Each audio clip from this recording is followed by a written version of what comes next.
Isaac Newton learned silence early, not the peaceful kind, the other kind, the kind that fills space instead of emptying it.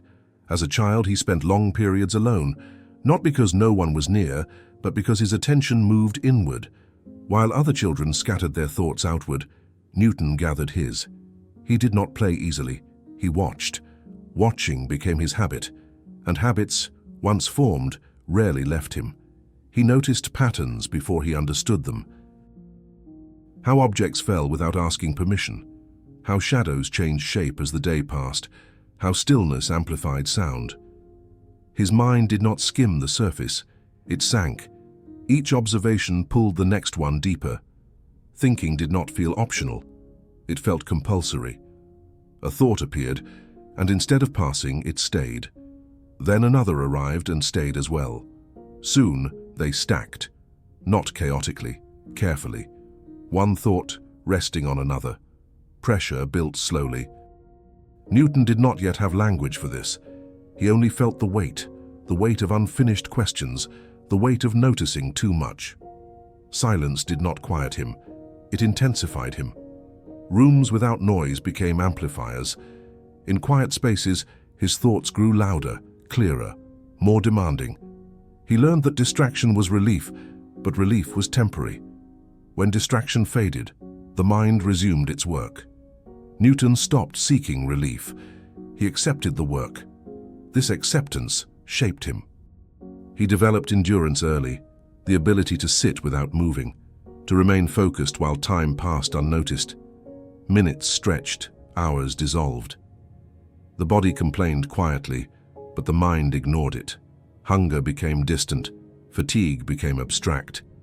Thinking came first, always. Even then, before equations, before language refined his mind, he carried a sense of inward gravity, a pull toward complexity. Simple answers dissatisfied him. They felt incomplete. And incompleteness bothered him deeply. Newton could not leave things unresolved. An unfinished thought lingered like a stone in the chest. He carried these stones patiently, one by one. His temperament hardened around them. He became inward, reserved, not from coldness but from saturation. There was already too much happening inside. External noise felt unnecessary. Night made this more pronounced. During the day, the world interrupted him. At night, it stepped aside. In darkness, thoughts expanded. They had room, they stretched. Questions multiplied rather than resolved. Newton did not fear this. He respected it. He sensed that something important lived there, even if it exhausted him. Sleep came late, often reluctantly, and when it did, the mind continued working beneath it. Dreams tangled observation with abstraction. Images bent into logic. Logic softened into images. There was no clear boundary. Thinking was continuous. This continuity became normal. Newton did not imagine another way of being. To him, this was existence, a steady inward pull, a constant accumulation, the weight of thinking settling quietly day after day.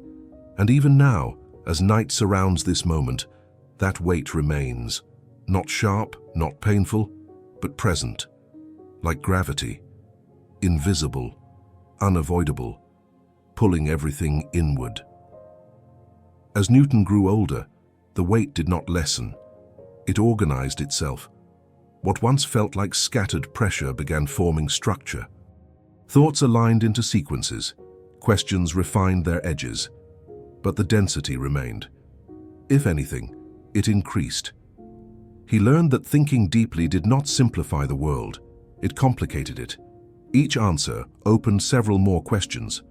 Resolution multiplied uncertainty.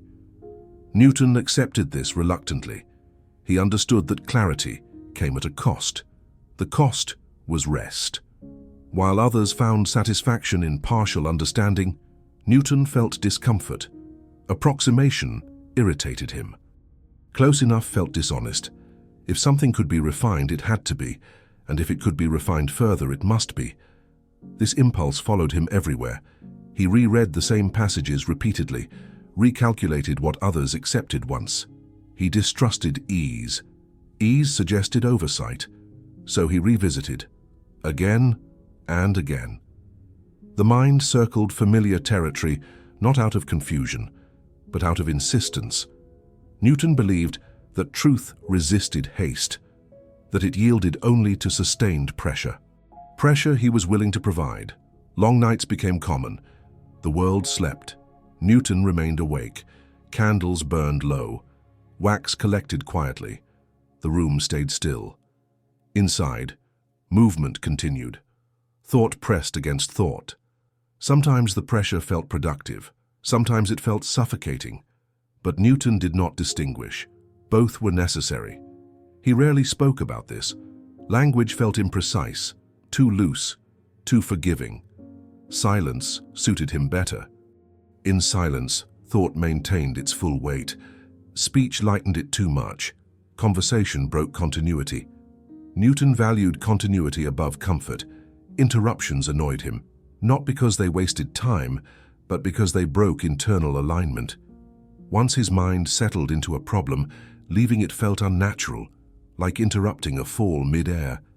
The thought wanted to continue downward. Newton allowed it. This made him appear distant, unapproachable, detached. But the distance was not emotional. It was gravitational. His attention bent inward. Everything else orbited. Social obligations weakened. Routine dissolved. Time lost conventional meaning. Days were measured by progress, not by hours. If no progress occurred, time felt wasted.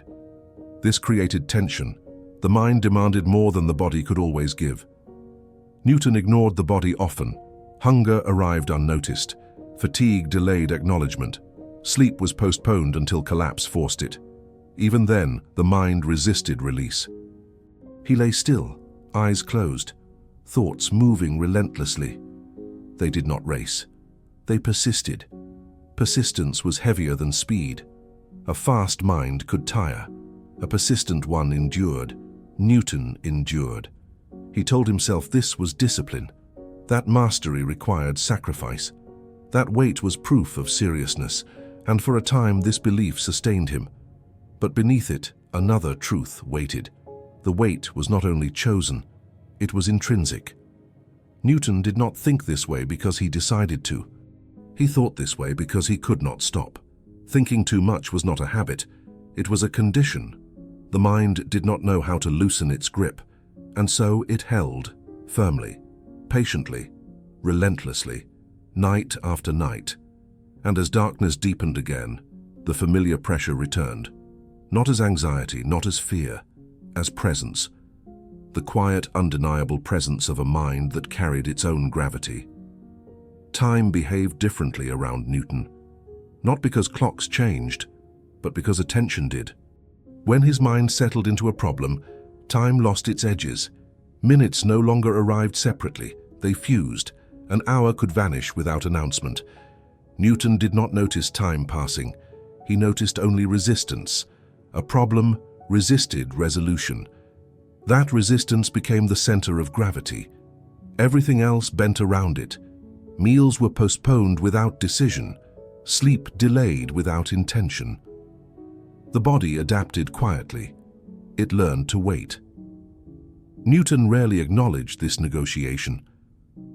He treated the body as secondary, a container, useful but interruptible. This imbalance grew gradually. At first he felt energized by long stretches of thought. Mental clarity sharpened, connections emerged, the weight felt purposeful. But over time, clarity thickened. Thoughts slowed, not from confusion, but from accumulation. Too many layers pressed together. Newton did not stop adding layers. He refined, adjusted, corrected. A calculation completed once was not completed. It had to be repeated, verified, then verified again. He distrusted first results. They felt premature. Truth, he believed, required endurance. So he endured. He sat alone while the world moved around him. Seasons changed unnoticed. Light shifted through the same window day after day. Newton registered these changes abstractly, as background variables. They mattered only if they interfered with thought. Isolation became normal, not dramatic. Functional. People distracted. People introduced unpredictability. Unpredictability disrupted internal continuity. Newton avoided it. He did not seek companionship. He sought coherence. Coherence existed only where nothing interrupted. This made him difficult. But Newton did not measure life by ease. He measured it by depth. Depth demanded solitude, and solitude magnified the weight. In quiet rooms, thoughts stacked higher. There was no release valve, no external rhythm to break cycles. The same idea returned repeatedly. Not because it was unclear, but because it was unresolved at a deeper level. Newton sensed this. He knew when something was incomplete, even if it appeared finished. This intuition drove him relentlessly. A force without language. It did not shout. It pressed. Slowly. Constantly. The pressure sometimes created breakthroughs. Moments when everything aligned. When weight transformed into structure. These moments sustained him. They justified the strain. But they were rare. Between them stretched long periods of unresolved tension. Newton lived inside those stretches. He grew accustomed to them. The mind learned to function under load, but load changed it. The world felt heavier. Simple tasks required effort. Joy thinned, not disappeared, just diluted. Newton did not complain. Complaints felt inefficient. He accepted the cost as part of the mechanism. The mind was powerful. Power carried weight. This seemed fair. At night, this fairness felt less convincing. When the room darkened and distractions faded, the accumulated pressure became visible. Thoughts replayed without progress. The same sequence repeated, again and again. Newton noticed this repetition, but did not intervene. Intervention required letting go. Letting go felt dangerous. What if release erased insight? What if rest dulled precision? He feared losing sharpness, so he held on. The mind continued its work, even when exhausted, even when saturated. Newton lay awake while the night deepened, listening to nothing, feeling everything. The weight did not crush him.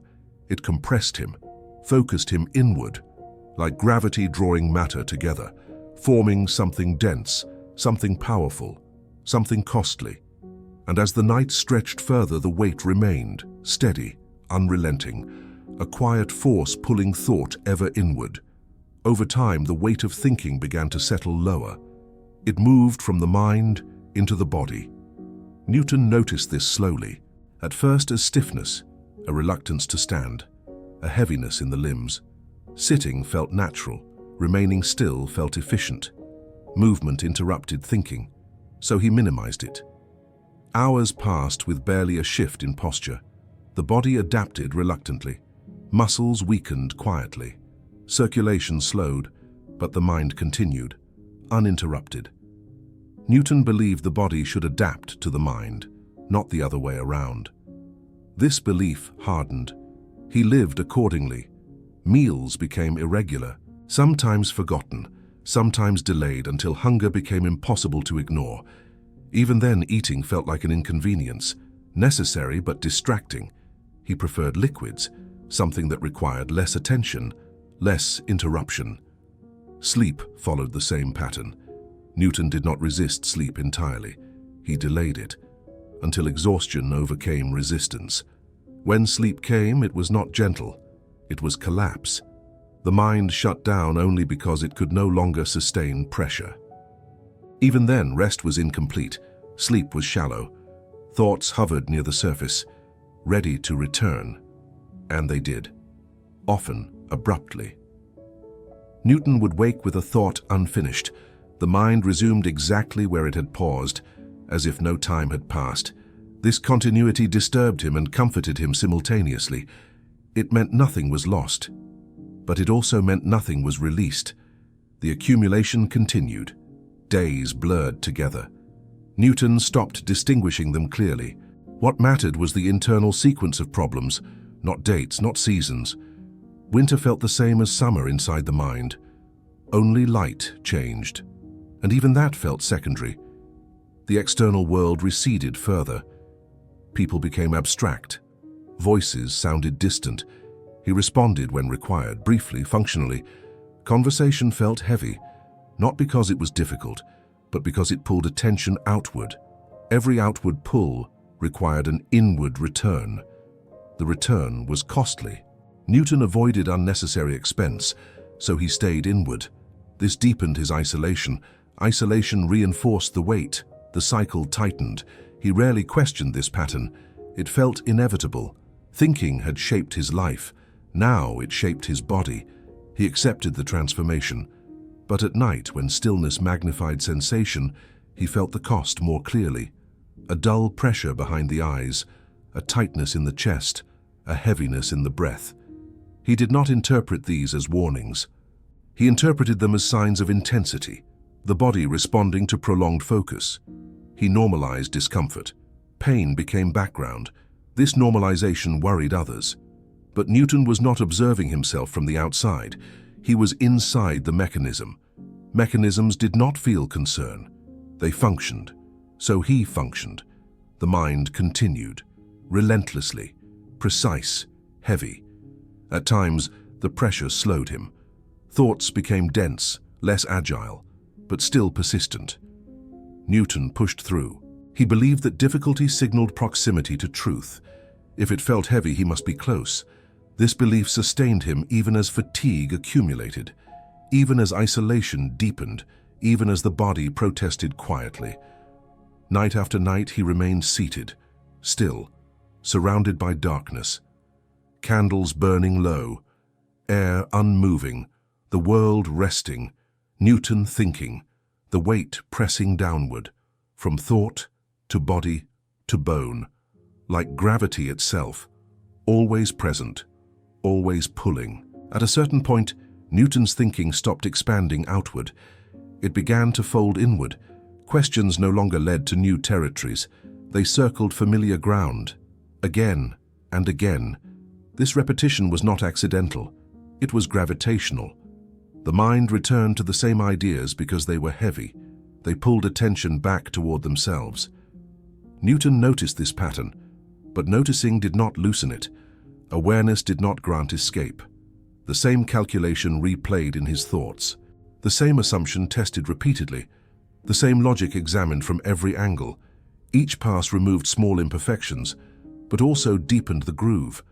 The mind wore paths into itself, like water carving stone, slowly, persistently. Newton trusted grooves. They signaled depth, but depth came with narrowing. The world outside those grooves became less accessible. Peripheral thoughts faded. Casual curiosity diminished. Everything unrelated felt distant, unnecessary. He did not miss variety. Variety distracted. Focus felt safer, contained, predictable. Inside these loops, time behaved strangely. Hours could pass with no sense of progression. The mind moved but did not advance.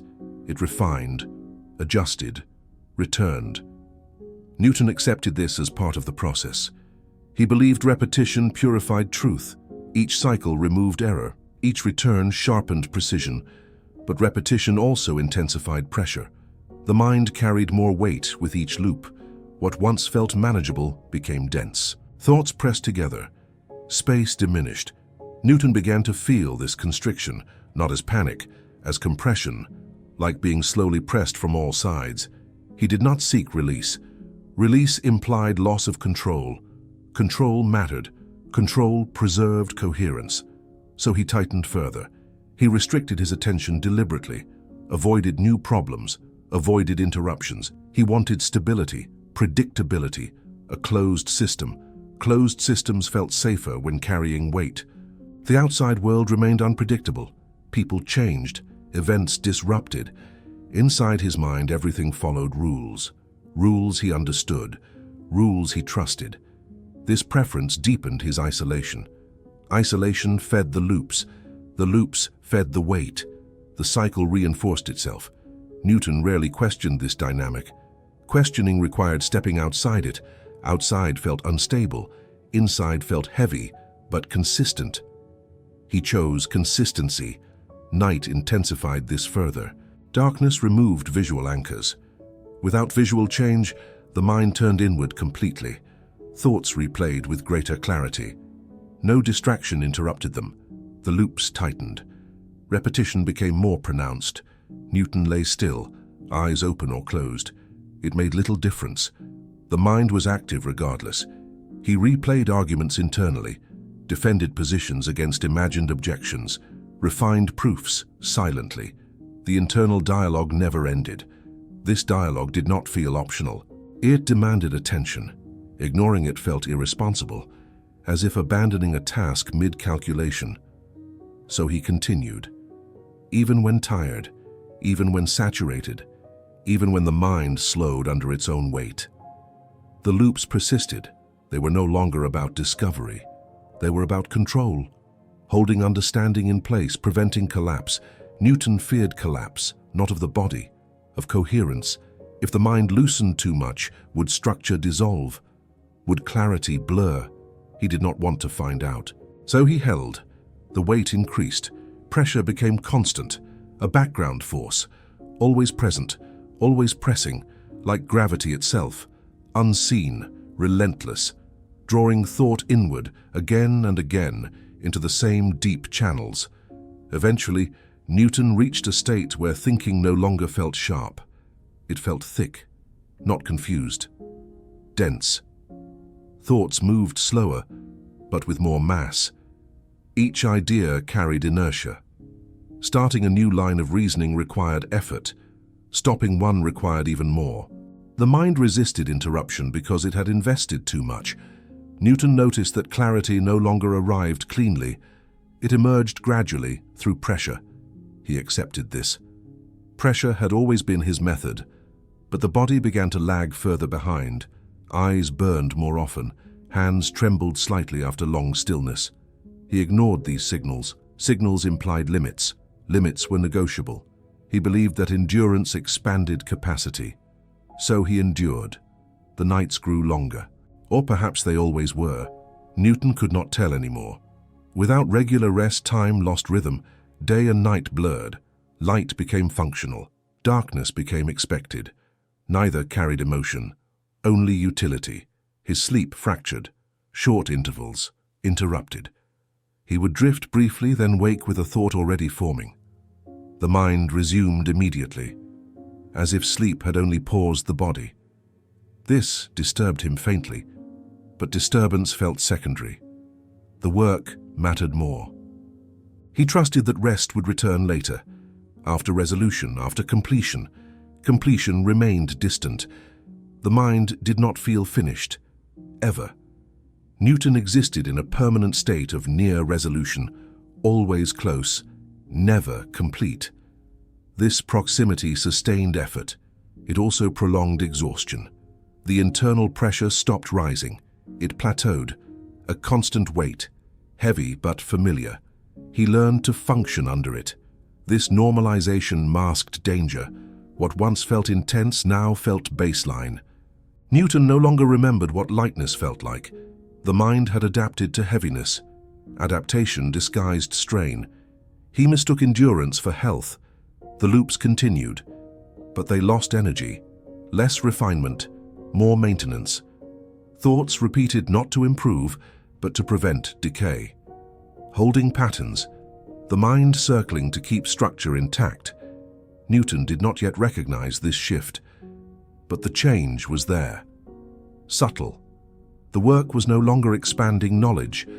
It was preserving coherence. Night intensified this maintenance. Without distraction, the mind guarded itself, replayed familiar sequences, avoided new complexity. Complexity threatened collapse. Newton became cautious.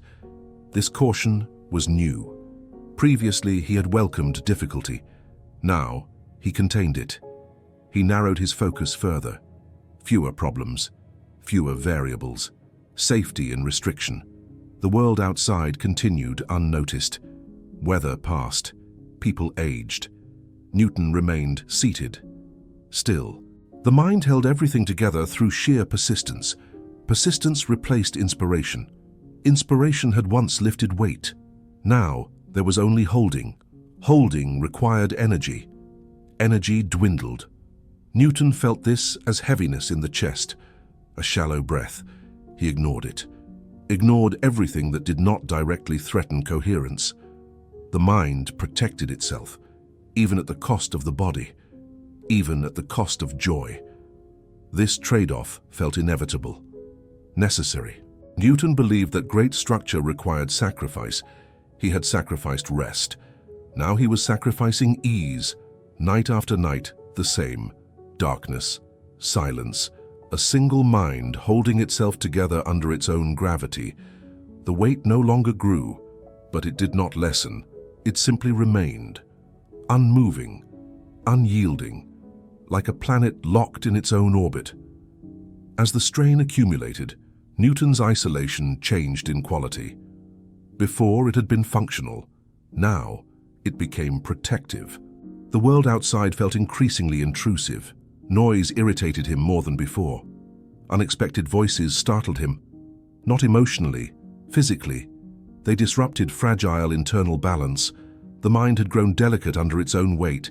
Any disturbance threatened collapse. Newton responded by withdrawing further. He reduced contact deliberately, limited exposure, shortened conversations. Silence became a buffer, a controlled environment. Within it, his thoughts could continue without interference. This isolation felt necessary, but it came with cost. Without external reference, the mind looped inward more tightly. Perspective narrowed, the same ideas repeated with increasing intensity. Newton noticed this repetition, but interpreted it as focus. He did not recognize fragility. Fragility suggested weakness. He believed himself disciplined, strong, capable of bearing pressure, and perhaps he was. But strength under constant load changes shape. It bends inward. Newton's emotional range compressed. Joy dulled. Curiosity became selective. Only certain problems still engaged him. Others felt overwhelming, not because they were complex, but because they demanded expansion. Expansion felt risky. He preferred containment. Contained systems were safer. He retreated into familiar structures, revisited the same principles, the same frameworks. Repetition soothed him. It provided predictability. Predictability reduced strain, but it also trapped him. The mind circled within established boundaries. Growth slowed, but holding continued. Night magnified this condition. Darkness stripped away orientation. Without visual anchors, the mind became the only reference. Newton felt enclosed within his own awareness. This enclosure felt heavy, but also strangely comforting. It was known. The outside world felt distant, unreliable. Inside, everything obeyed internal logic. Even if that logic looped, especially then. Sleep became more erratic. He drifted briefly, then woke suddenly. Heart racing slightly, thoughts already forming. The mind refused to disengage fully. Rest felt unsafe. Letting go felt like losing grip. He feared that relaxation would dissolve structure, that careful constructions would unravel. So he stayed alert, even when exhausted, even when attention thinned. This vigilance cost him, but cost had become familiar. Pain, too. He did not name it. Naming would require acknowledgement. Acknowledgement might require change. Change felt dangerous. Newton clung to routine, rigid schedules, predictable environments. Any deviation unsettled him. The mind demanded stability to sustain its load.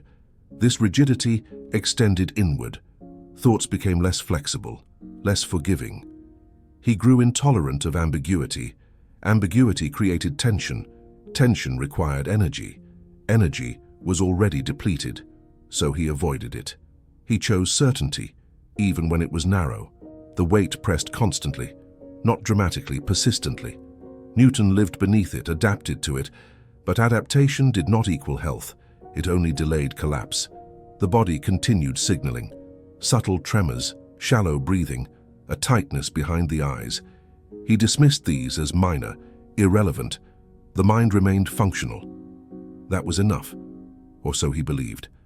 Night after night, he sat alone, still, surrounded by darkness, the world asleep. Newton awake, holding everything together by force of will. The weight did not lift. It simply settled deeper, into habit, into identity. into the quiet structure of a mind that had become both refuge and confinement. Over time, Newton noticed a subtle shift, not in what he thought, but in how the world felt. Distance changed. Rooms felt smaller, ceilings lower, air heavier. Nothing had physically altered, yet everything pressed closer. The mind, stretched too long under tension, began altering perception. Sounds arrived sharper. Light felt intrusive. Movement pulled attention too forcefully. The external world demanded more effort than it once had. Newton responded by simplifying it. Fewer objects in view, bare spaces, controlled lighting. Order reduced cognitive load. He removed what he could, but the pressure remained, because the source was internal. Thoughts began losing hierarchy. Ideas that once waited patiently now demanded immediate attention. Everything felt urgent, equally weighted. The mind struggled to prioritize. This created friction. Friction generated fatigue. Fatigue reduced clarity. Clarity had been Newton's anchor. Without it, he felt adrift, not lost, but unmoored. He compensated by tightening control, more notes, more cross-referencing, more verification. Certainty had to be constructed deliberately. Spontaneity felt dangerous. Insight no longer arrived gently. It forced itself forward, sudden, demanding. As if the mind had learned to shout at itself to be heard. This intensity frightened him, quietly, privately. Newton had always trusted his intellect. It had never betrayed him. Now it felt unpredictable, powerful but volatile, a force that required careful handling. He began monitoring himself, tracking his own thoughts, watching for deviation. This self-surveillance consumed energy, but he felt it necessary. Without it, the mind might slip into error, into chaos, into something worse. He had seen others unravel. He knew the signs. Disorganized thought, erratic behavior, emotional instability. He did not believe himself immune, only disciplined. And discipline could fail. This awareness intensified vigilance. Vigilance fed exhaustion. Exhaustion fed distortion. A closed circuit formed. Newton felt time change as well. Hours stretched, minutes collapsed. Night felt endless. Day passed unnoticed. Temporal boundaries blurred. Work continued regardless of clock. The body protested, but the mind overruled it, always, until the body learned silence. Appetite faded. Meals became optional, necessary only to prevent weakness. Pleasure from food diminished. Eating felt mechanical. Another task, another variable. Social interaction deteriorated further. Voices felt intrusive. Questions felt heavy. He answered briefly, precisely, then withdrew. People noticed. They whispered. Newton sensed judgment. This confirmed his suspicions. The world did not understand. It never had. Understanding required alignment. Alignment required similarity. No one thought like him. Therefore, no one could fully see him. This belief hardened. It isolated him further. Isolation reinforced inward focus. The mind became both observer and observed.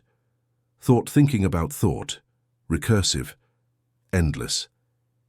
Newton sometimes felt as if he were standing behind himself, watching his own cognition unfold. This detachment was unsettling, but also fascinating.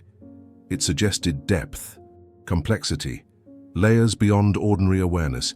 He explored these layers cautiously, mapping his own mental processes, studying attention, memory, focus. But studying oneself without rest is dangerous. There is no neutral position. Observation alters the system. The mind under scrutiny behaves differently. Newton did not account for this fully. He believed in objectivity, even internally. But subject and object were merging. Lines blurred. The weight increased. Not suddenly, gradually. Like pressure at depth, unnoticed until movement becomes difficult. Newton moved carefully, thought carefully, breathed shallowly, maintaining equilibrium. But equilibrium required effort, constant effort, and effort cannot be sustained indefinitely. The night grew thicker, silence pressed harder. Newton remained awake, holding, watching, thinking. As the world outside slept, his mind continued bearing a load that had begun to reshape not just what he thought, but how reality itself felt against him. There came a phase when Newton stopped seeking new ideas, not because curiosity vanished, but because the mind had reached saturation. Everything connected to everything else. Every thought branched endlessly. A single premise could unfold into 100 implications. Each implication demanded verification. Verification demanded time. Time demanded energy. Energy was finite, so the mind began compressing. Instead of expanding outward, it folded inward. Concepts grew denser, more compact. He learned to hold entire systems in a single mental structure, not as words, but as shapes, relations, tensions. This was efficient, but it was heavy. Holding complexity without expression is like carrying weight without movement. Muscles tense, breath shortens. Eventually, strain accumulates. Newton became still, physically. Mentally, everything churned. He would sit for hours without shifting position, eyes unfocused, body present, mind elsewhere. Visitors mistook this for rest. It was not rest, it was containment. If he allowed thought to spill freely, it would overwhelm him. So he restrained it. He built internal boundaries, rules for thought, limits, sequences, one idea at a time, one derivation per session. This artificial pacing kept collapse at bay, but it slowed him. And Newton had little patience for slowness. This created conflict. The mind wanted speed, the body demanded restraint. The compromise exhausted both. Sleep became irregular. When it came, it was shallow, fragmented. Dreams carried equations, images folded into symbols. He would wake mid-calculation, heart racing, unable to recall if the result was real or imagined. Sometimes he rose immediately to write. Other times he lay still, afraid movement would erase insight. Night merged with morning. Work resumed without pause. The boundary between conscious and unconscious thinned. This altered perception. Ideas appeared spontaneously, fully formed, as if delivered rather than constructed. Newton trusted these moments, perhaps too much. They felt undeniable, certain. But certainty untested is fragile. He tested relentlessly, rechecking, rederiving, repeating until exhaustion forced surrender. Even then, the mind did not rest. It circled, returned, obsessed. He noticed irritability increasing. Small disruptions felt intolerable, noise, light, interruptions. His patience diminished, words became sharp, tone clipped. He withdrew further to prevent damage, not to others, to himself. Anger burned energy. Energy was too valuable to waste. Isolation became protective. The outside world represented entropy, disorder, unpredictable variables. Inside, everything followed rules, even doubt, even fear. He preferred fear with structure to chaos without. This inward turn created a peculiar loneliness, not absence of people, absence of resonance. No one mirrored his internal state. Conversation felt slow, simplistic. He spoke less, listened less. Human interaction required translation. Translation required effort. Effort was already overcommitted, so he reduced exposure. This did not trouble him at first. Solitude had always been fertile ground. But prolonged solitude changes texture. It stops being spacious. It becomes dense. Thought echoes louder. Silence amplifies internal noise. Newton sensed this, but he had no alternative. The work demanded everything, and he believed the work mattered more than comfort, more than balance, perhaps even more than health. He had glimpsed truths that felt foundational. To abandon pursuit felt irresponsible, as if stepping away would allow reality itself to slip unchecked. This sense of obligation weighed heavily. He carried not only ideas, but responsibility for them. If he failed, who would continue? Who would see what he saw? This belief intensified isolation. He was not merely alone, he was singular, irreplaceable. That is a dangerous thought. It elevates purpose, but erodes humility, and humility protects the mind from fracture. Newton did not notice this shift. Gradual changes rarely announce themselves. They accumulate quietly, like sediment, layer upon layer, until pressure forms. Under pressure, structures either strengthen or crack. Newton held, for now, but the load had changed him. He no longer thought through problems, he thought within them, immersed, surrounded, enclosed by his own constructs. The world outside felt distant, muted, secondary. Reality had relocated inward, and the weight of that internal universe continued increasing, unrelenting, silent. At some point, Newton realized that effort no longer led to relief. Completion did not bring rest. Finishing a proof did not release tension. It simply made room for the next problem. And the next. The mind had lost its off switch. This unsettled him, because systems, in his view, required balance. Input and output, force and counterforce. But his own cognition had become asymmetrical. Thought poured in.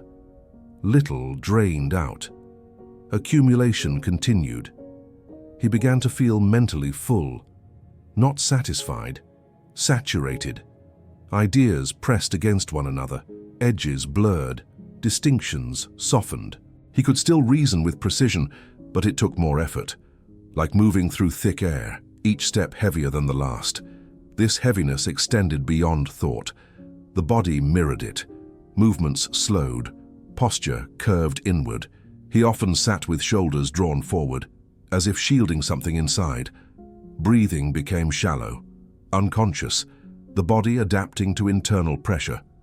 Newton noticed small changes. Hands trembled after long sessions. Vision occasionally wavered. Words slipped from memory mid-sentence. He corrected himself immediately, but the corrections came with irritation. He disliked imprecision, especially in himself. Mistakes felt threatening. If errors appeared here, where else might they be hiding?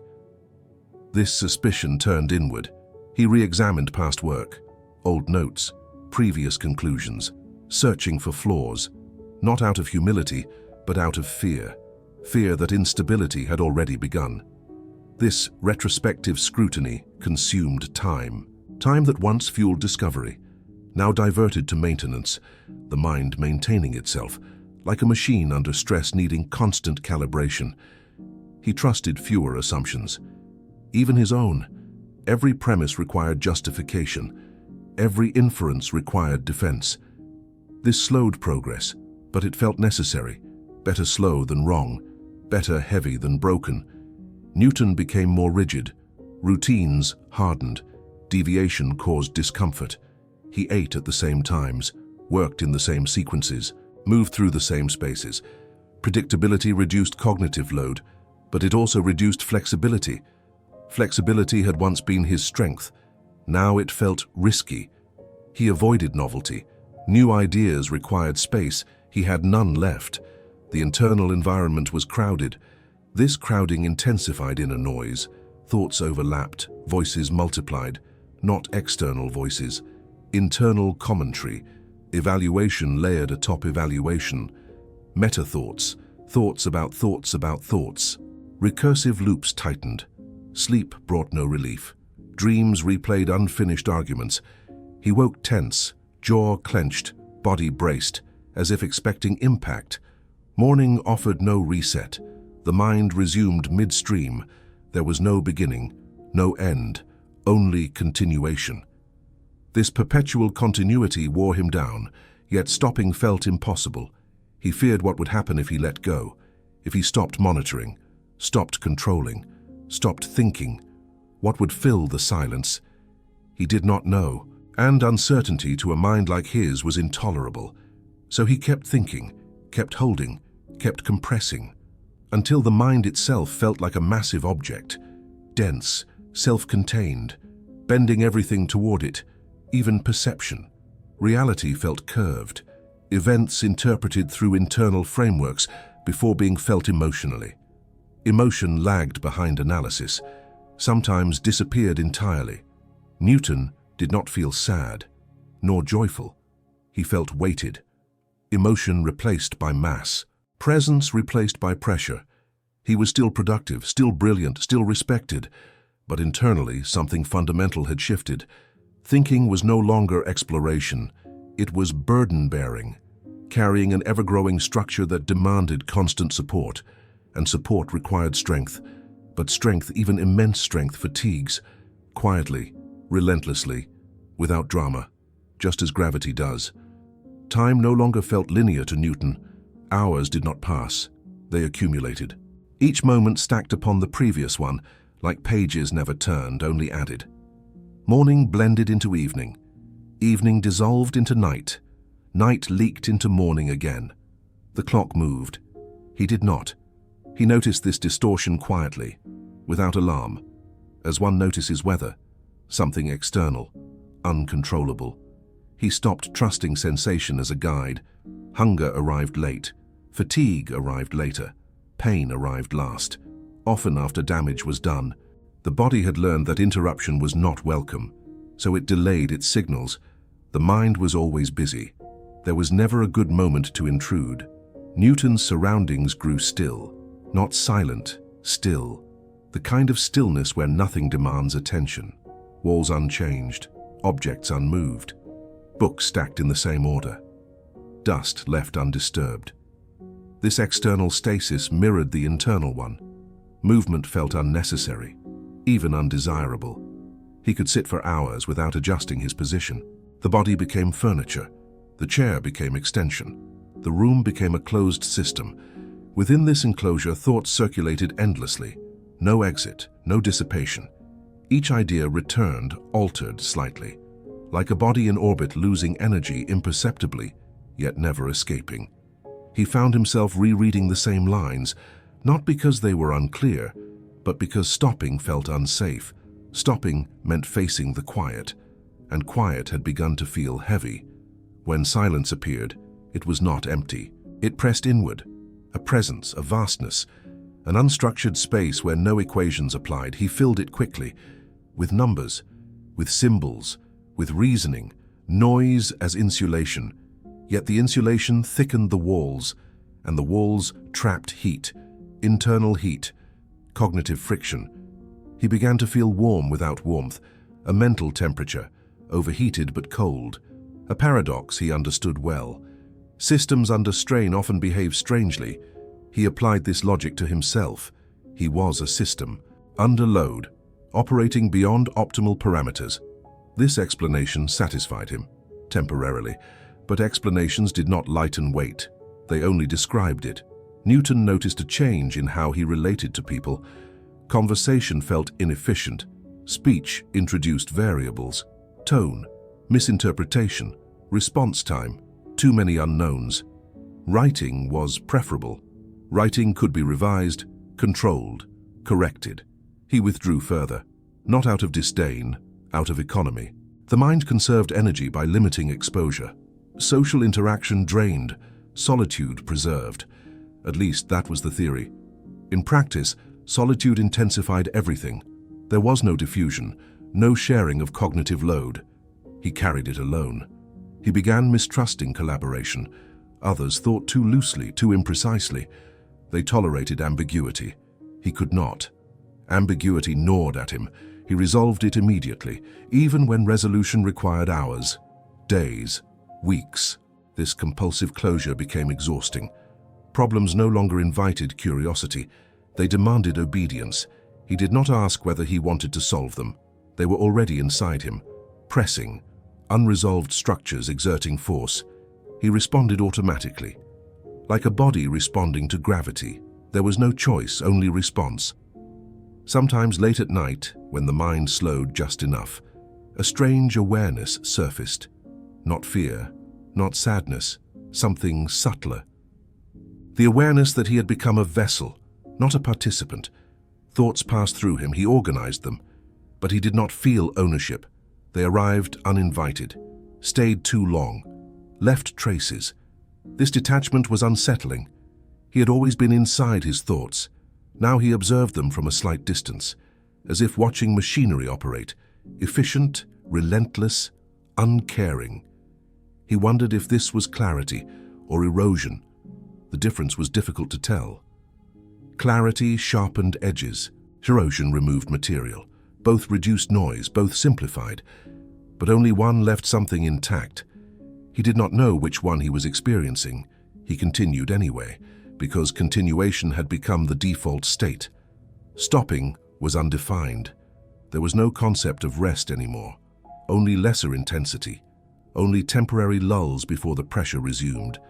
The mind, once expansive, now felt compacted, dense, self-gravitating, holding itself together through constant effort. And effort, even when invisible, consumes. Newton no longer distinguished between effort and self. They had fused. To be awake was to work. To rest felt like neglect. Neglect of what? He could not always say. Only that something important might slip. Be missed. Fall through an unnoticed gap. So vigilance became constant. Not active vigilance. Quiet vigilance. A background tension holding everything in place. Even during stillness, the mind scanned, checked, verified. This state felt responsible, almost virtuous. He had always valued discipline. Now discipline had become total, uninterrupted. He could not remember when he last allowed himself to be unstructured, unmeasured, unproductive. Even walking became calculation. Step length, pace, time elapsed, distance covered. He noticed the arc of his arm swing, the rhythm of breath. Everything reduced to variables. Life rendered into parameters. This brought a strange calm. Because parameters could be controlled, or at least accounted for. Emotion, however, resisted this process. Emotion did not submit easily, so it was deprioritized, not suppressed aggressively, simply ignored, as one ignores background noise until it fades. Over time, it did. Joy dulled, disappointment softened, anger lost its edge. What remained was neutrality, a wide grey interior, functional, stable, but thin. Newton did not feel empty. He felt occupied, completely. There was no space left for fluctuation. This constancy had advantages. He could work longer than most, sustain focus beyond typical limits, endure mental strain without outward signs. Others admired this. They called it dedication. They called it brilliance. They did not see the cost, because the cost was internal, paid quietly, incrementally, like interest, accumulating unnoticed until the sum became immense. At times he sensed a subtle resistance inside, a reluctance, not to think, but to begin. Starting a new line of inquiry felt heavier than continuing an old one. Beginnings required energy. Continuations consumed it more slowly. So he extended what already existed, refined, polished, deepened, rather than branching outward. This created depth, but reduced breadth. His world narrowed, not physically, conceptually. Everything passed through the same filters, the same structures, the same internal language. Novelty diminished.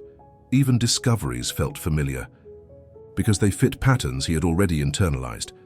This familiarity, once comforting, began to feel stagnant. Yet change felt dangerous.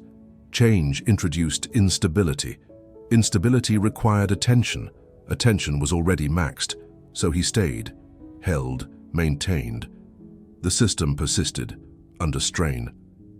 Newton began experiencing moments where thinking lagged behind intention. He knew what he wanted to do, but initiation delayed. Seconds stretched. The mind hesitated, as if checking with itself before proceeding. This micro-pause unnerved him. It suggested resistance, internal inertia. He compensated by applying pressure, forcing engagement, overriding hesitation. This worked, but required more effort each time. The effort curve steepened. Tasks once effortless now demanded preparation, ritual, mental alignment. He did not articulate this as decline. He framed it as refinement. Complex systems require careful handling. He was a complex system, thus more care, more control, more structure. The solution to strain became more strain, a feedback loop, invisible, self-reinforcing. Late at night, when the house was silent and even his thoughts slowed, a faint question sometimes arose. not clearly, more like a sensation, a subtle pull, the sense that thinking itself had become the problem, that the weight he carried was not from unanswered questions, but from the inability to set them down. He dismissed this quickly. Such thinking bordered on indulgence, and indulgence felt irresponsible. The mind was a tool. Tools do not rest. They are maintained, used, maintained again. He returned to his work. The familiar density closed around him, secure, heavy, holding everything together. There was a moment when Newton noticed that silence itself had become effort, not because it was empty, but because it was full of unresolved motion. When no task occupied him, the mind did not rest. It accelerated. Thoughts surfaced without invitation, not urgent, not loud, persistent. They hovered, demanding acknowledgement, as if unfinished structures refused to remain dormant. This made idleness uncomfortable, even painful. Stillness exposed pressure, so he avoided it. He filled time deliberately, reading, writing, rechecking. Even when no new insight emerged, activity became anesthetic. Motion dulled awareness of weight. Stopping sharpened it. Newton learned to keep moving internally. Even when physically still, this constant inner motion became habitual, unconscious. The mind no longer asked whether it should think. It simply did, automatically, relentlessly. This automation brought efficiency, but also detachment. Thinking no longer felt chosen. It felt imposed, like gravity, always present, always pulling. He wondered briefly what it would be like to exist without thought. Not ignorance, not emptiness, just absence of pressure. The idea unsettled him. Without thought, who was he? His identity had fused with cognition. To stop thinking felt like disappearance, so he rejected the notion. He needed the weight. Without it, he might dissolve. This dependency was subtle, but strong. The weight had become structure, support, purpose. Even suffering had meaning within it. Suffering signaled importance. Sacrifice implied value. Newton had endured much.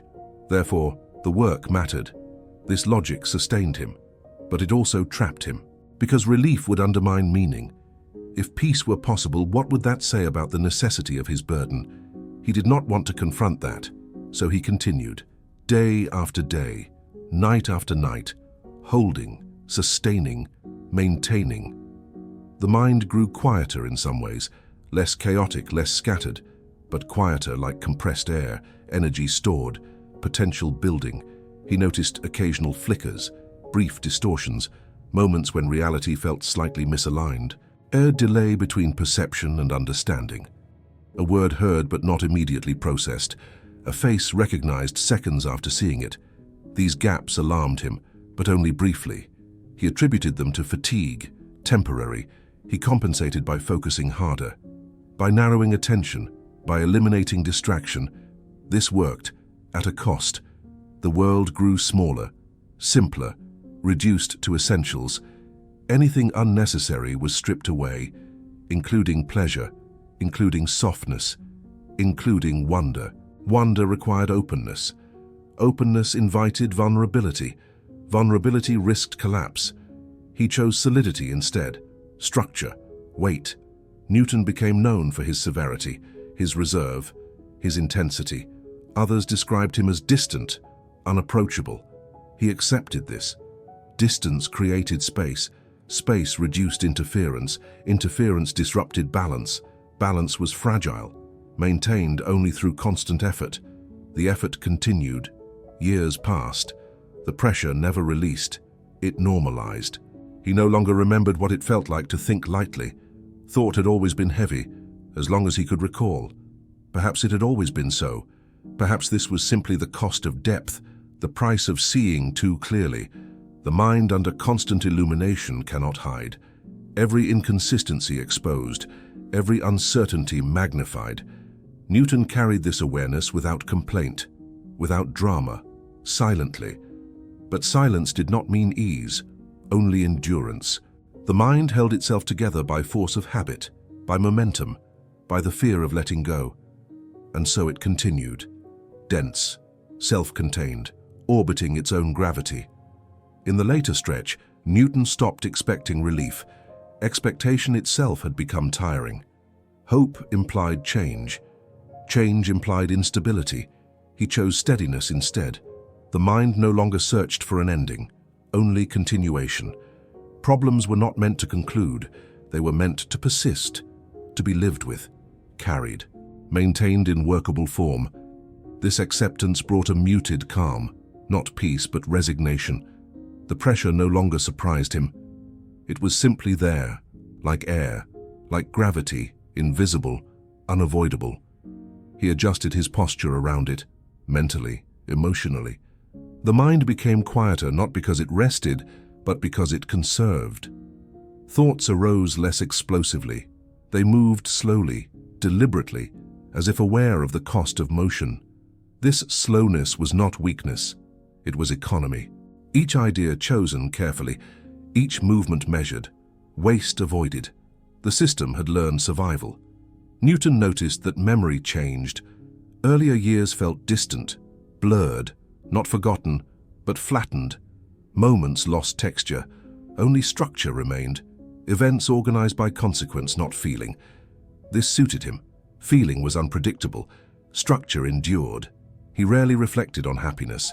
The concept felt imprecise. What mattered was coherence, internal consistency. As long as the mind held together, everything else was secondary. This belief guided him, sustained him, but it also isolated him from softness, from ease, from moments that do not serve purpose. He accepted this loss without grief. Grief required space. He had none. The nights continued, quiet, unbroken. Newton often sat in darkness without lighting a candle. Light was unnecessary. He knew the room. He knew the thoughts. Nothing new waited to be revealed. Only the familiar density of awareness, breath in, breath out, the mind turning slowly, like a massive wheel, never stopping, only slowing slightly. He was aware, dimly, that others lived differently, that minds could wander, rest, release. This awareness did not disturb him. It felt irrelevant. Different systems operate under different constraints. He had accepted his. The weight had shaped him, compressed him, defined him. Without it, he would not be who he was. This realization closed the final loop. The burden was no longer separate from identity. Thinking too much was not an affliction. It was the condition of his existence. The mind, once a tool, had become terrain, dense, gravitational, self-sustaining. Newton lived within it, quietly, persistently, without complaint, without escape. The world outside continued. Time advanced, history unfolded, but inside, the motion remained constant, enduring, unresolved, complete in its incompleteness. And so the mind rested not by becoming light, but by becoming still under its own immense weight. Even after the weight became familiar, it did not stop shaping him. Gravity does not pause once equilibrium is reached. It continues to press, subtly. Newton noticed that effort no longer announced itself. There was no sensation of strain, only a background firmness, like muscles permanently tensed. The mind no longer asked how long this could continue. Duration had lost meaning. It would continue because it had always continued, because it knew no alternative. Thoughts arrived less frequently now, but when they did, they arrived fully formed, dense, final. There was no playfulness in them, no experimentation, only necessity. Each idea felt heavy with consequence, as if wrong conclusions would fracture the internal structure. This awareness slowed him. Not cautiously, reverently, he approached thinking as one approaches a load-bearing wall, carefully, deliberately, with respect for limits. The mind had limits now, he felt them. Edges, boundaries, he stayed within them. Crossing felt dangerous, so he refined what already existed, polished, strengthened, revisited. The work turned inward, not expanding outward into the unknown, but deepening downward, layer upon layer, pressure upon pressure. This created density, a mind no longer wide but deep, profoundly deep. Depth does not require speed, it requires patience. Newton had patience. He had nothing but patience. The nights became quieter, not because the mind rested, but because it moved less, like a massive object after losing momentum, still exerting force, still shaping everything around it, but no longer accelerating. This slowing felt like relief, but it was not lightness. It was settling, sediment finding its place. He accepted this state, without resistance. Resistance had long since exhausted itself. Acceptance conserved energy. Acceptance stabilized the system. The mind adjusted to lower output, lower variation, lower risk. It became predictable, reliable, but less alive. Newton did not mourn this. Vitality had never been his goal. Truth had, consistency had, structure had. Life, for him, was not meant to shimmer. It was meant to hold, and it did. Even now. Breathing slowed. Thoughts spaced out. The internal noise faded into a low, continuous hum, always present, never silent, but manageable. The mind had learned how to carry itself. The weight remained, but it no longer threatened collapse. It had become foundation. With time, even the hum softened, not disappearing, just receding, like a distant engine heard through walls, always present, never demanding. Newton existed inside this low vibration. It framed his awareness, held it steady. Thoughts no longer crowded. They appeared one at a time, slowly, deliberately. He did not chase them. He allowed them to arrive. This patience was new, not learned, imposed. The system no longer supported speed. Speed required elasticity. Elasticity had been replaced by density. Dense things do not move quickly, they endure. The body mirrored this change. Movements became economical, minimal, no excess. He walked shorter distances, sat longer, spoke less. Not from fatigue, from sufficiency. Everything unnecessary had already been removed. There was no urgency left. Urgency requires belief in outcome. He no longer thought in outcomes, only in states, stability, coherence, continuity. The mind had become a landscape, not a process. He inhabited it, moved slowly through familiar regions, recognized landmarks, returned to the same internal places again and again. These places no longer revealed surprises, but they were solid, reliable. He trusted them. This trust replaced ambition. Ambition seeks expansion. Trust seeks maintenance. Maintenance felt appropriate. At times, Newton would sit without engaging thought at all, not resisting it, simply not following it. Thoughts would rise and pass, unattached. This was not meditation, there was no intention, just reduced momentum. The mind idling, still heavy, still present, but no longer pushing.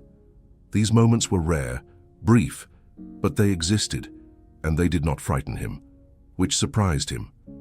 Silence no longer threatened collapse. It simply existed, alongside thought, parallel. This coexistence marked a shift, not a cure, not recovery, adaptation. The system had found a new equilibrium, lower energy, lower output, sustainable. He lived within it quietly. Days continued, unmarked, nights followed, equally unremarkable.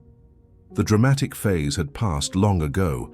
What remained was duration, long duration, the kind that does not announce itself, that stretches indefinitely.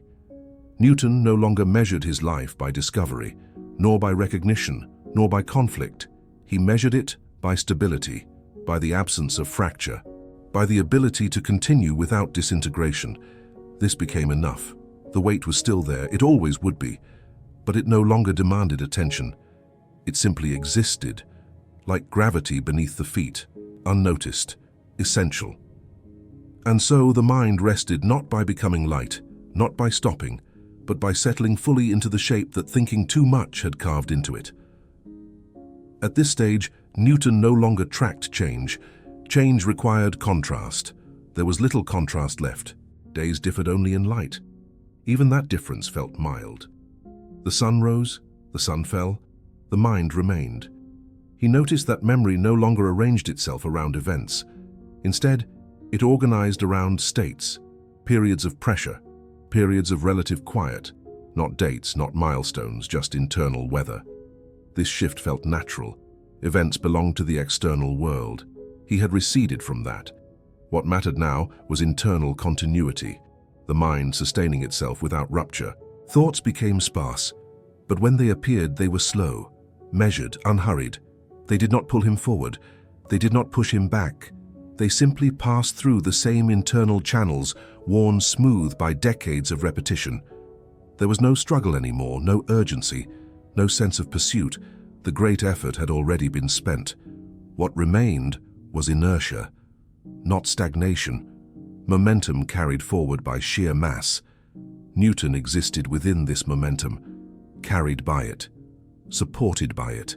At times he felt as though the mind was no longer moving through time, but time was moving around the mind. Moments slipped by without imprint. Hours dissolved without resistance. This did not alarm him. Alarm requires attachment. He felt little attachment. Not to outcome, not to recognition, not even to understanding. Understanding had already occurred. What remained was holding. He sometimes sat with eyes unfocused, aware of breathing, aware of presence, but not engaged in interpretation. No analysis followed sensation. Sensation arrived, departed, left no trace. This was not emptiness. It was fullness without agitation. A mind saturated enough to no longer seek. The weight was still there. It always would be. But it had distributed itself evenly, no longer pressing at specific points, no longer threatening collapse. It had become background, foundation, structure. Newton did not think of this as peace. Peace implies contrast with struggle. There was no contrast, only continuity, only the quiet persistence of a mind that had reached its natural density. The thinking had not stopped. It had settled, and in settling, it no longer demanded anything. It simply remained. Eventually, even the idea of progression faded. There was no sense of moving forward, no sense of returning, only presence, sustained. Newton existed inside a long moment that did not end. Thoughts arose infrequently now. When they did, they carried no urgency. They did not ask to be solved. They did not demand resolution. They simply appeared, briefly illuminated, then dissolved back into the quiet density from which they came. The mind no longer reacted. Reaction requires tension. Tension had dispersed evenly. What remained was weight without strain, mass without motion, a stable configuration. Breathing continued, slow, unremarkable. The body followed habits established long ago. Sit, stand, walk, rest. None of it required decision. The system functioned without conscious command. Newton watched this gently, without judgment, without curiosity. Observation no longer pulled him inward, nor outward. It simply occurred. Time felt soft, not fast, not slow. Soft, like something pressed too long until edges disappeared. Hours passed unnoticed. Days followed. He did not mark them. Marking required intention. Intention had relaxed. The mind was no longer trying to arrive anywhere. It had arrived wherever it was. This state felt neutral, not pleasant, not unpleasant, just sufficient. Enough. If discomfort appeared, it passed. If clarity appeared, it passed. Nothing lingered, nothing accumulated. The great accumulation had already happened. Now there was only distribution, balance. The mind no longer felt separate from the quiet around it. Inside and outside felt similar, silence within, silence beyond. The distinction blurred. Newton did not interpret this. Interpretation had become unnecessary. Meaning had condensed into existence itself. To be was to hold. To hold was enough. Thoughts no longer defined him. They were weather, passing conditions. The landscape remained, dense, stable, unmoving. This was not an ending. Endings imply closure. This was continuation without effort. a long, gentle persistence, a mind resting not because it had stopped, but because it no longer resisted its own weight. At some point, the sense of continuing itself lost definition. There was no inner voice asking what came next, no anticipation, no recollection, only a gentle persistence. Newton's awareness rested in a narrow band of perception. Breath, subtle pressure of the body against the chair, a faint awareness of space. Nothing else insisted. Thoughts, when they appeared, were faint, like distant ripples. They did not gather momentum. They did not connect. They dissolved before forming shape. The mind had learned not to follow, not to chase, not to hold. Holding had already happened, long ago. Now there was only presence maintaining itself. This state required no effort. Effort had been expended earlier, over years. What remained was residual stability, the kind that does not need reinforcement, the kind that simply exists. Time became irrelevant, not forgotten, just unnecessary. Moments did not stack, they passed through, leaving no trace. Newton did not feel tired, nor awake. These distinctions required contrast. Contrast had softened. Awareness hovered at a low, even level, enough to remain conscious, not enough to disturb. The mind felt wide, yet unmoving, like a still body of water too deep to ripple. There was no desire to think, no desire to stop thinking. Desire itself had quieted. Even identity felt distant, not gone, just unimportant. The story of who he was no longer needed rehearsal. It existed. That was sufficient. Breathing slowed naturally. Pauses between breaths lengthened, not forced, unnoticed. The body followed the same economy the mind had learned. Minimal movement, minimal signal, maximum continuity. This was not emptiness. It was fullness without articulation, a state too complete to require explanation. If a sound occurred, it passed. If light shifted, it passed. Nothing lingered long enough to pull awareness outward. The internal world and the external world felt aligned, both quiet, both steady, both unremarkable. Newton existed inside this alignment without reflection. Reflection had no function here. Only being remained, and being in this form was effortless. By now even awareness felt gentle, not alert, not withdrawn, simply present. Newton no longer noticed when thoughts began or ended. They appeared as soft impressions, weightless, brief, then gone. There was no sense of observing them, no sense of being separate from them. They passed through the same way breath did. Naturally, without instruction, the body rested without effort. Muscles released without command. Posture settled into whatever shape required the least resistance. The mind mirrored this. It chose the path of least disturbance, no tension, no pursuit, no resistance. Time dissolved completely. There was no before, no after. Only this moment, which did not feel like a moment at all, more like a quiet field, wide, even, undisturbed. If memory surfaced, it carried no emotion, just faint outlines. Then it faded. If sensation appeared, it registered softly. Then it faded. Nothing demanded continuation. Nothing demanded stopping. The system had reached a state where continuation and rest were indistinguishable. Newton existed here without naming it, without evaluating it, without attempting to understand. Understanding had already served its purpose. This was beyond it. The mind was no longer heavy, not light either, just settled, distributed evenly. No pressure points, no accumulation, no strain, only balance. Breathing flowed in long, slow intervals. The space between breaths expanded gently. The pause felt safe, comfortable, complete. The mind rested not by going silent, but by becoming so stable that silence and thought felt the same. Nothing more was required. Nothing more occurred. And that was enough. There was nothing left to adjust, nothing left to resolve. The mind had settled into a position it no longer questioned. Awareness drifted without direction, not forward, not inward, simply present. Newton no longer felt the boundary between thought and silence. They overlapped, merged. What once felt like weight now felt like ground, Something solid beneath everything, supporting, unmoving. The body remained, breathing continued, slow, soft, unremarkable. Each breath arrived without effort. Each breath left without trace. The space between breaths felt wide, comfortable, unthreatening. Nothing filled it, nothing needed to.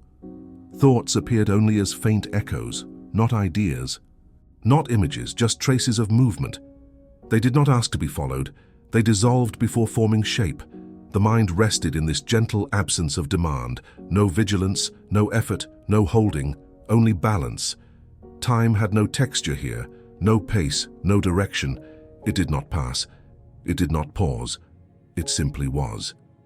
Newton existed within this sameness, without awareness of existing. Identity no longer asserted itself. It did not disappear. It simply stopped speaking. Nothing narrated the moment. Nothing interpreted it. The silence was not empty, it was complete, so complete that nothing could be added without disturbance, and nothing was. The mind remained as it was, still, stable, at rest within its own depth. Eventually, even the sense of being aware softened. There was no observer standing apart, no center holding experience together, only continuity. Breathing happened, quietly, naturally, without notice. The body remained warm, still, supported. Nothing asked for attention. Nothing pulled awareness forward. Nothing lingered long enough to form shape. Thought did not stop. It thinned, until it resembled space more than movement, a faint texture, barely perceptible. The mind rested inside this texture, not engaged, not withdrawn, simply present. There was no effort to remain here, no effort to leave. Effort itself had dissolved. Time no longer carried meaning, not slow, not fast, just irrelevant. Moments did not arrive. They did not depart. They were indistinguishable from one another. Newton existed without marking existence. No memory formed, no anticipation arose, only continuity without narrative. The silence did not feel empty. It felt complete. So complete that even stillness felt unnecessary to name. Words became optional, then distant, then irrelevant. The mind remained as it was, settled, balanced, unmoving, and nothing more occurred. There was no longer a sense of waiting, no expectation of what might follow. Awareness rested without posture, without direction. Breathing flowed in slow, uncounted cycles. The body remained supported, at ease. No signals rose from within, no signals arrived from outside. The mind did not scan, did not search, did not hold. It simply remained as a quiet field without edges. Thoughts no longer formed, not because they were stopped, because there was no pressure to form them, no need. Silence was sufficient, presence was sufficient. Nothing pressed inward, nothing pulled outward. The distinction between inside and outside softened until it lost meaning. There was only continuity, unbroken, unmeasured. Time did not move here. It did not stand still either. It no longer applied. The idea of duration had faded. What remained was a gentle persistence, like depth, like space, like rest that does not feel like rest because there is no effort to recover from. The mind was not asleep, not awake. Those words no longer fit. It was simply settled, fully, completely, without commentary, without motion. And there was nothing more that needed to be said. Nothing needed to happen, nothing needed to arrive, nothing needed to resolve. Awareness rested without reference. Breath moved in and out without being followed. The body remained exactly where it was, supported, safe, still. There was no longer a sense of holding anything, no effort, no vigilance, no structure being maintained. The weight that once defined everything had settled completely. Distributed, balanced, so evenly spread that it was no longer felt. The mind no longer asked what it was doing. There was no doing, only being. Quiet, unremarkable, complete. Thought did not return. Silence did not announce itself. Both were simply absent as distinctions. There was no inside, no outside, no observer, no observed, only continuity, soft, unbroken, time no longer applied. The idea of duration had dissolved entirely. This was not sleep, not wakefulness, not awareness, not absence. Just rest without contrast, rest that did not feel like rest because nothing was tired, nothing strained, nothing waited, nothing ended, and nothing needed to continue, nothing shifted, nothing changed. And yet, continuation remained, not as motion, not as sequence, as presence. Breath flowed without pause, without awareness. The body rested without instruction, without adjustment. The mind did not gather, did not release. It stayed exactly where it was. No boundary marked it. No center held it. No edge defined it. There was no sense of time passing, no sense of time stopping.